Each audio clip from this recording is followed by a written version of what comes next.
देखो इधर आ जाएगा प्रेजेंट कंटिन्यूअस तो हो चुका है तुम्हारा, अब आएगा पास्ट कंटिन्यूअस। कल अपन ने पढ़ा था पास्ट इंडेफिनिट। कौन सा पढ़ा था कल?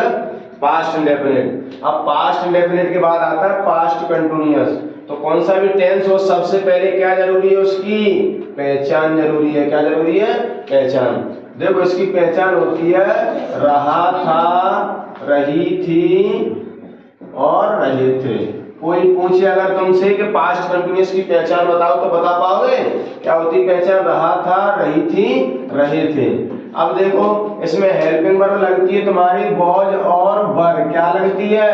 वॉज और वर। वॉज आती है तुम्हारी सिंगुलर के साथ और वर आती है प्लूरल के साथ। ठीक है, वॉज किसके साथ आएगी? सिंगुलर के साथ। वर आएगी प्लूरल के साथ और आई के साथ आएगी तुम्हारी वॉज। भले ही आई प्लूरल में आती है लेकिन आई के साथ तुम्हें क्या लगाना है? वॉज लगाना है। जैसे प्रेजेंट कंटिन्यूअस में आई के साथ एम आती थी उसी प्रकार पास्ट कंटिन्यूअस में आई के साथ वॉज आती है और वरना वैसे प्लूरल के साथ वर आएगी।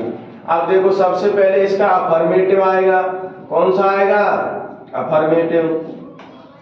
तो अफर्मेटिव का अगर फॉर्मूला देखेंगे तुम, फॉर्मूला होता है सब्जेक्ट प्लस हेल्पिंग वर्ब। तुम्हें पता ही है, अभी बताया था क्या लगेगी? वॉज और वर। इसमें वर्ब की फर्स्ट फॉर्म के साथ आईएनजी आती है, फिर क्या आ जाएगा? ऑब्जेक्ट और अदर वर्ब। देखो subject was were plus verb की फर्स्ट फॉर्म के साथ आईएनजी, ऑब्जेक्ट अदर वर्ब। पहचान तुम्हें पता है, रहा था, रही थे, रहे थे। जैसे सेंटेंस आया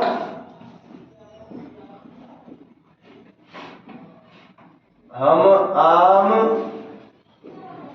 खा रहे थे। हम आम खा रहे थे। तो सबसे पहले तुम पहचान देखो पीछे क्या लिखा है? रहे थे। रहे थे मतलब कौन सा हो गया? Past continuous. और पास्ट कंटिन्यूअस सबसे पहले सब्जेक्ट क्या है? हम। तो हम का क्या हो गया इधर? बी हो जाएगा। अब बी प्लूरल है तो मैंने बताया था सिंगुलर के साथ वॉज आती है और प्लूरल के साथ वर आती है। तो बी के साथ यहाँ पे क्या आ जाएगी? वर आ गया। अब वर्ब की फर्स्ट फॉर्म के साथ क्या लगेगी? आईएनजी। वर्ब क्या है? खाना। खाने की हो गई ईट और ईट के साथ तुम्हें क्या लगानी है? आईएनजी लगानी है। ईट के साथ आईएनजी लगा दो। अब क्या है? ऑब्जेक्ट। ऑब्जेक्ट क्या है? आम। तो आम की क्या हो जाएगी? मैंगो। ठीक है, वी वर ईटिंग मैंगो। हम आम खा रहे थे। अब देखो अब आएगा तुम्हारा अफर्मेटिव के बाद कौन सा आता है? नेगेटिव आता है। कौन सा आता है? नेगेटिव। तो मैंने कल भी बताया था नेगेटिव में कुछ नहीं है, हेल्पिंग वर्ब के बाद केवल क्या लगाना है? नॉट लगाना है। देखो सब्जेक्ट प्लस वॉज वर पूरा वही रहेगा, केवल क्या बदल जाएगा? नॉट हो जाएगा। देखो subject plus was were plus not और वर्ब की फर्स्ट फॉर्म के साथ आईएनजी, ऑब्जेक्ट और अदर वर्ब। देखो ऐसे आ जाए राम गांव नहीं जा रहा था। जा रहा था। तुमने देख लिया रहा था आ रहा है मतलब कौन सा है? पास्ट कंटिन्यूअस है। और सेंटेंस में नहीं लगा है तो उसका कौन सा है? नेगेटिव है। और तुम्हें पता है सबसे पहले सब्जेक्ट क्या है? राम। तो राम लिखा है इधर। अब ये बताओ राम सिंगुलर है क्या प्लूरल है? राम सिंगुलर होता है और सिंगुलर के साथ क्या लगता है? वॉज। अगर प्लूरल होता तो क्या लगाते? वर। तो राम के साथ इधर क्या आ जाएगा? वॉज आ गया। अब क्या दे रहा? फॉर्मूले में नोट दे रहा है। नोट आएगा ना नहीं के लिए, नोट लिख दिया। अब वर्ब की फर्स्ट फॉर्म के साथ आएंगे। वर्ब क्या है? जाना। तो जाने की गो और गो के साथ तुम्हें क्या लगाना है? आईएनजी। अब कहाँ जा रहा है? वो गांव जा रहा है। तो गांव की क्या हो गई? विलेज हो जाएगी। ठीक है, ये अफर्मेटिव हो गया, ये नेगेटिव हो गया।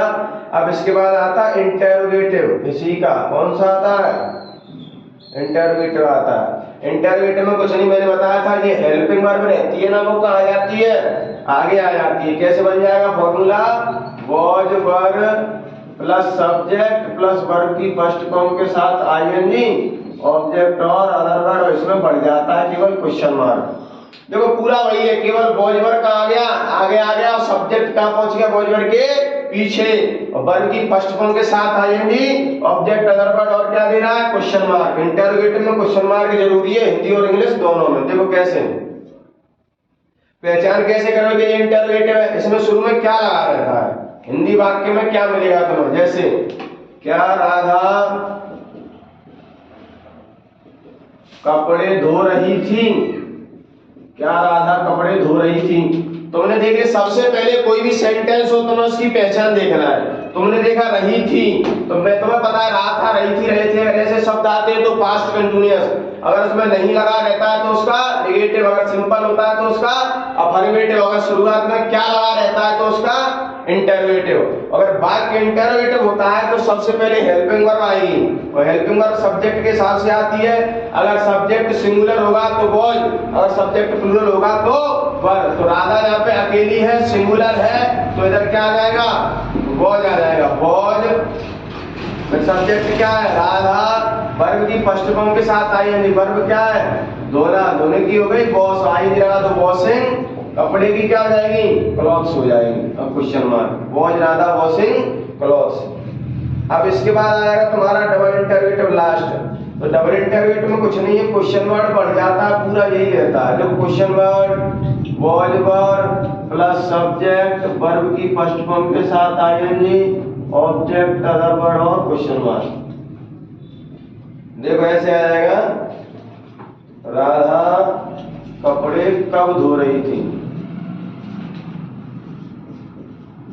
तुमने देख लिया, पहचान तो भैया रही थी, लेकिन क्या लगा इसमें, कब लगा है, क्वेश्चन वर्ड है। तो सबसे पहले तुम समझिए क्वेश्चन वर्ड यहाँ लिख दो, कब का क्या आ जाएगा, व्हेन। फिर क्या सिंगुलर है तो क्या आ जाएगा, व्हेन वॉज राधा,